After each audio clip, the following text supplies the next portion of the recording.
Cambridge Dictionary throwing out a curveball with this year's word of the year, and that word is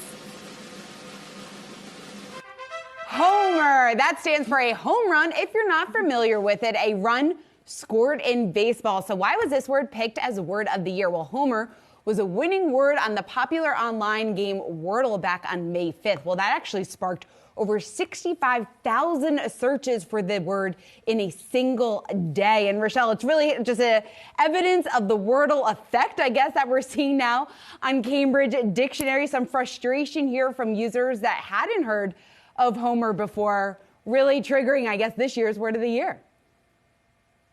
I mean, if you come from a country like mine where baseball isn't really our sport, this is not a word I had ever heard of until I came here, other than Homer, who wrote the Odyssey. I was like, that's the only kind of context I had for it. It would have been a big fail for me, but I like this. As someone who lives in DC and a big Nats fan, I'm happy. Why not? I know. Well, the Phillies run for the World Series this year. I was all in on baseball, probably watched more baseball than I have in the last couple of years because of this. But homer, I still call it a home run. I wouldn't necessarily call it a homer, but now I know it's trendy, so maybe I will.